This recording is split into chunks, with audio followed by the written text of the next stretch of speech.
بسم الله والصلاة والسلام على رسول الله. اللهم صل وسلم وبارك على سيدنا محمد أفضل الخلق وعلى أهله وصحبه وسلم. ازيكم يا حبايبي، عاملين ايه؟ يا رب تكونوا بخير. ما تنسيش تشتركي في القناة وتفعلي الجرس ولايك جميل منك حلو كده يوصلك كل جديد في جديد. النهاردة كده احنا قلنا نعمل حبة عيش غلة. أمي قالت يا سهير عايزين نعمل حبة عيش غلة كده، بس نسويه في الفرن القش الفلاحي البلدي. قلت لها طب ما نسويه هنا قالت لا، انا عايزه اسويه في الفرن الجاش. تسويه الفرن الجاش بيبقى ريحته جميله وشكله حلو وطعمه جميل احسن من الغاز الف مره. قلت لها ماشي. طبعا هي لما بتعوز تعمل اي حاجه يا جماعه، أنا مش بعارضها بجد يعني. عايزه تطبخ على الكانون براحتها، عايزه تشوي في الفرن الجاش الفلاحي البلدي برضه براحتها. كل حاجه ترجع لراحتها هي. جبت لها دقيق زي ما انتم شايفين كده، وجبت لها المنخل. قالت يا ساره عشان انخله بالمره. بصراحه انا مش كنت هجيب الطريقه اللي هي ايه، في اول النخيل وكده. قلنا ايه كفايه اللي احنا هنعجن وخلاص على طول كده. يما قالت لا، هننخل كده قدامهم عشان نوريهم العيش الجميل والدقيق الحلو اللي احنا بنعجنه ده. لازم يصير كل حاجه هم يبقوا شايفينها بطريقه سهله وبسيطه كده. اللهم صل على حضره النبي. طبعا يا جماعه جبنا خميره فوريه، حطيناها شويه كده وحطينا عليها شويه سكر وحطينا عليها ميه. لما كانت نخلت وخلصت، كانت هي ايه كبتها بقى على العجين. بسم الله ما شاء الله، شفتوا عسل. وطبعا الملح حطينا شويه في الميه لما جبتها جنبها، وتاخد بقى منها وتعجن. اللهم صل على حضره النبي. شو عامله ازاي؟ بتطب العيش زي العسل. كل ما اقول لها كفايه كده تقول لا صوري صوري عشان يشوفوا قدامهم كده الحاجه الجميله اللي احنا بنعملها دي. هي بتحب تعجن العيش الغله دي يا جماعه جدا، وتحب كل حاجه ام كده يعني ايه. مش عارفه اوصف لكم ازاي. ربنا يخليها لي يا رب وما يحرمنيش منها العمر كله. قعدتها معايا بركه وخير، وربنا يخليها لنا يا رب يا رب. بسم الله ما شاء الله. جبت لها بقى ايه شويه ميه وحطينا عليها زيت. دايما احنا بنجرس بزيت يا جماعه وميه عشان يبقى وشه نادي وطري وحلو خالص. حتى لما نيجي نسخنه على البوتاجاز نلاقيه طري وجميل، مش نلاقيه ناشف كده. في ناس بتجرسه بدقيق، خلي بالكم، بس احنا مش بنجرسه بدقيق. احنا بنجرسه بشويه زيت وشويه ميه كله على بعضه كده، ون عشان يبقى طري ويبقى حلو. وطبعا هي اجت بقى لفلفه الجش، بس بصراحه لما كان العيش خمر كانت هي لفلفه الجش. يعني جبت لها 4 عجاد جش لفلفته.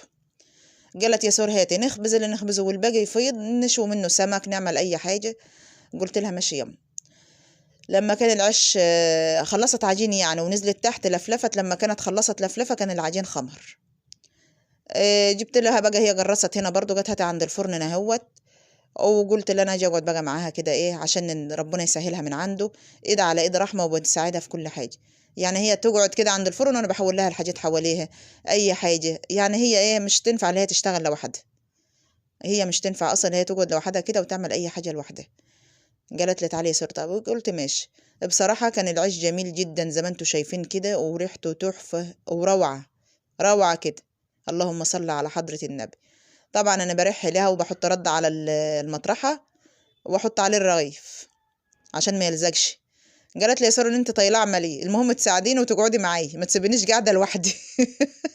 قلت لها لا طبعا ياما مش هسيبك لوحدك، ازاي هينفع؟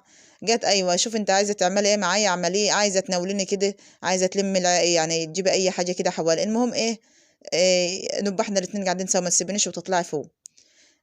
لما نقعد مع بعضنا كده ايد على ايد رحمه هنخلص على طول. اهو شفتوا عسل. اللهم صل على حضرة النبي، جميل جدا. شفتوا العيش؟ شفتوا الخير يا جماعة؟ اللهم صل على حضرة النبي. أمي بتحب الخبيز وبتحب العيش الغلة وبتحب كل حاجة. قالت احنا العمر كله شغالين في الفرن الجاش كنا بنخبز فيه، هنيجي النهاردة ونتنك عليه ليه؟ ده هو الأساس، هو الأساس العيش الغلة، وهو الأساس الخبيز فيه. كنا بنعمل فيه سهور كيكة وبنعمل فيه الكعك والبسكوت. كنا الأول نعمل في البيوت كده ونسوي فيه في الصواني. يعني البسكوت نبقى نعمل كده على المكنة عندنا على الطبلية، والكعك نيجي نعمل برضه ونقوم الصبح كده نسويه. كان كل حاجة بنعملها في الفرن القش دي يا جماعة. بتقول لي اما ظهر بقى الفرن الغاز حبينا ان احنا نجيب لنا واحد، بس جبناه يسير على اساس ايه؟ يعني ان قرصة نعملها فيها، صينية كيكة اي حاجة كده يعني ايه تبقى حلو. وطبعا الدنيا لما تشتي يا جماعه المكان ده في ضر يعني ما فيش معروش قوي، الدنيا هتشتي عليه. طبعا بنبقى نستخدم بقى الفرن التاني في في الخبيز وفي الشوي. بس هنعمل ايه بقى؟ عشان ما نعرفش نقعد هنا في الشتاء ولا كده، نقوم جايين بقى ايه، ربنا كرمنا نشتغل برضو في ضكها شويه هنا شويه. بس هي بترتاح هنا، يعني شغلها كلهته بترتاح في ده. بتقول لا، الفرن القش ده انا برتاح فيه في الخبيز وفي كل حاجه يسوي. بصراحه فضلت تكلمني بقى طول ما احنا قاعدين كده على العيشه بتاعتها الاولانيه. بتقول كان كل العالم كل الدنيا بحالها كده في الارياف شغالين على الفرن ده. فين وفين بقى لما طلع الفرن الغاز واشترينا والبوتاجاز برضو فين وفين كنا بنطبخ على الكانون الاول يسار برضو. فين وفين لما طلع البوتاجاز برضو وجبنا. يعني ايه، الناس مش كانت عايشه بدي العمر كله. قلت لها اللي انت عايزاه. قالت برضو هعمل هنا فطير، هي عايزه برضو تعمل في الفرن ده فطير يا جماعه. جت هعمل هنا فطير مره، ونعمل هنا كل اللي يخطر على بالنا هنعمله هنا. انما ما ينفعش يبقى عندنا ده والخير ده كله هيته ونروح نقعد قدام الغاز. وبعدين بتقولي يا سهور الانبوبه ب 80 جنيه مش شوي. لما نخبز حبه العيش دول فيها تكون الانبوبه خلصت. انما حبه قش هيسووا العيش وهنقوم وهتبقى زي العسل. بسم الله ما شاء الله، اللهم صل على حضره النبي. شوفوا اهو. وبعدين العيش كان نادي بقى وحلو وجميل، كان طري كده بتفرد على طول. امي لما بتحب تخبز العيش دي يا جماعه بتزوده ميه، يعني على اساس اللي هو مش يبقى جامد كده وناشف، لا. قالت يا ساره ندوله حقه في الميه عشان وقت الخبيز يتفرد على طول يبقى كويس. وطول ما انت بتديلها ميه طول ما العيش بينور وبفتح وبيبقى زي السكر. طبعا امي يا جماعه بتدينا خبره برضه. انا كنت هعجن مطرحها والله، بس هي اللي قالت لا صوريني انا وانا بعجن، انا اللي عايزه اعجن وانا اللي عايزه احط ده في كل حاجه كده عشان تبقى بركه. قلت لها بصراحه يما انت كل حاجه بركه من ايدك. عادي يا ستي اللي انت شايفاه اعمليه. اهو عسل. بسم الله ما شاء الله سكره. انا بنوريكم بس ايه، عشت الفلاحين والارياف وحاجات جميله جدا. جميله يعني انا مش عارفه اوصف لكم ازاي يا جماعه. احنا يعني في خير والله، اللهم صل على حضره النبي. وجبت لها بقى بطاطس وجبت لها برنجان. قالت يا سهور برضو عايزين نشوي وناكل كده اكله خفيفه الليله كده. شفتوا العيش، اللهم صل على حضره النبي. ايه العسل ده، ايه اليوم الجميل واليوم السكر ده، ايه دي. بسم الله ما شاء الله. قالت هنمشي الليلة كده ناكل حاجات خفيفة كده وبعدين نبقى ايه نرص العيش في الفريزر. بصراحة كانت أكلة جميلة جدا، وبالذات بالعيش الغلة الفلاحي البلدي دي يا جماعة. كان حلو خالص الأكل، كان تحفة كده. اللهم صل على حضرة النبي. اللهم صل على حضرة النبي.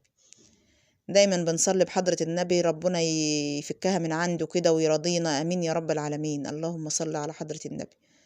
اذكروا الله يا جماعة. بسم الله ما شاء الله، بسم الله. شفتوا، كان يوم عسل كده من اوله بصراحة يعني. والشمس كانت طالعة. يعني بصراحة كان يوم جميل جدا جدا جدا، مش عارفة اوصف لكم ازاي. امي جت يا ساره تعالي بقى نخبز هنا كده وصورينا. عشان حبايبنا اللي معانا على صفحتنا كده يتبشروا بالخير كده ويشوفوا الحاجات الجميلة اللي احنا بنعملها دي. هي بتصبح عليكم يا جماعة وبتقول لكم صباح العسل والفل والياسمين على أحلى متابعين دخلوا على صفحة يوميات سور في الريف. بتصبح عليكم جميعا اللي معانا واللي مش معانا واللي تابعنا واللي لسه داخل على صفحتنا. بتصبح عليكم جدا جدا جدا. بتقول يا سور اشكريهم وصبحها عليهم وربنا يخليهم يا رب. اهو سهل، كل حاجة سهلة يعني. الخبيث سهل وكل حاجة سهلة والله يا جماعة. اللهم صل على حضرة النبي. شفتوا. انا بحب اريحها على المطرحه كده، وبحب اشيل الرغيف العيش على ايديا. ام علمتني كتير برضو، يعني علمتني حاجات كتيره. كل حاجه عملتها كده معاها. كنت بشوفها تعمل كل حاجه اقعد معاها واتعلم كده. علمتني ازاي عجين، وعلمتني ازاي اشيل الرغيف على ايديا كده واريحه. وعلمتني ازاي يعني اعمل كل حاجه كده. بصراحه يعني مش هكدب عليكم. شفت حبيبتي دي يا جماعه.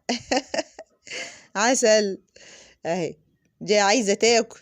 بسم الله ما شاء الله اهي. شفتوا، عايشة معايا كمان. انا مربيها واخدة عليا جدا انا وامي والسيد. يا سلام بتحب السيد موت.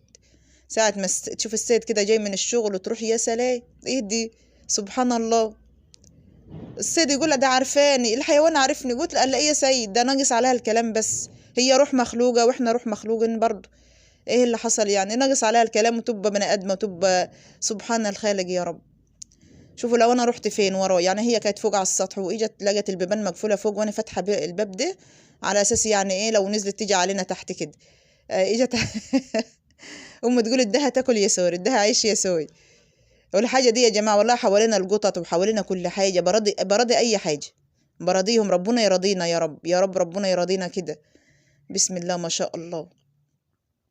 اهو شفتوا عسل، حبة عيش كانوا تحفة كده النهاردة، وكان يوم لبن من أوله، يوم سكر كده. اللهم صل على حضرة النبي.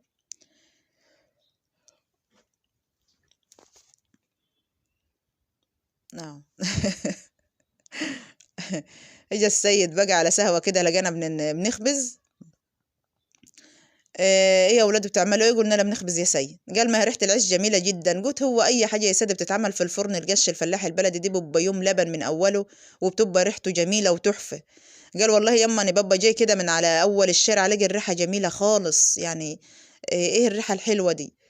قال عايز ياكل. قلت له اصبر شويه، ساعه ما نخلص على طول هقوم اجهز الاكل. هنا بطاطس بنشويه، وهنا برنجان بنشويها برضه، هنمشي الليله كده.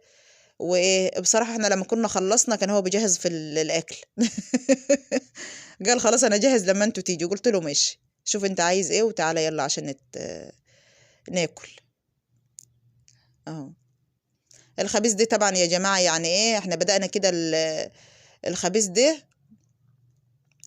على يعني بين المغرب وبين يعني يا دوبك بعد العصر كده على طول. بس هو كان اجى بقى من الشغل، كان اجى بدري عشان هو كان تعبان شويه. قال يا ساره انا عايزه اكل عشان جعان يعني ما اتغداش وكده. وقلت له ماشي يا سيد. لما كنا جهزنا وخلصنا كنا خلاص. يعني ايه، كان لسه المغرب كمان ما أذنش، كنا العصريه يعني. كان هو بقى راح جاب طعميه وجاب طلبات كده من المطعم واجا وجهز الحاجه يعني. لما احنا قلنا خلصنا وشلت البطاطس والبرنجان. المهم كانت اكله زي السكر في الاول وفي الاخر، كانت اكله جميله جدا وتحفه.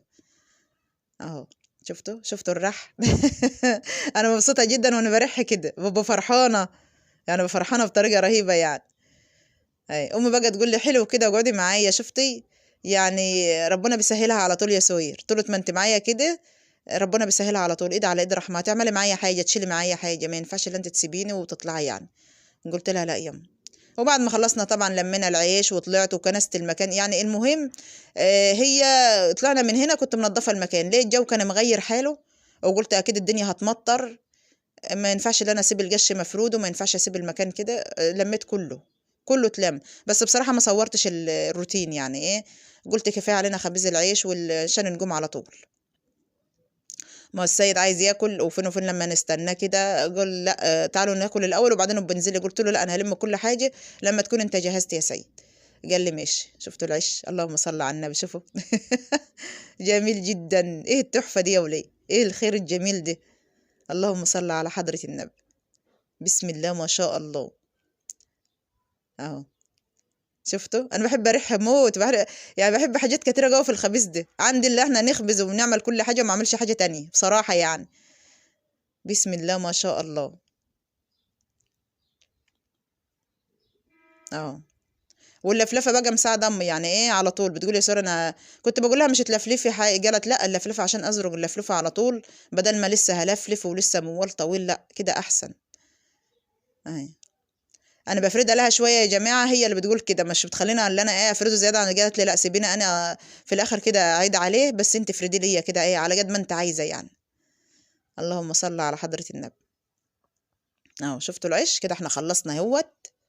اهو العيش جميل والعيش تحفه. اللهم صل على حضره النبي. وطبعا ديت امه هي يا جماعه. شفتوا هاي بسم الله ما شاء الله. ايه العسل ده؟ ايه الخير الجميل ده؟ اهي لقمه طريه بتبقى سكر كده. طبعا البرنجان اهوت عملنا عليه فلفل، وحطيت عليه فصين توم يا جماعه، ودي عجة بيض، ودي طماطم ولانشون ومخلل وطعميه وعيش وبطاطس. اهو شفتوا المخلل الحلو ده اللي احنا عاملينه. اللهم صل على حضره النبي.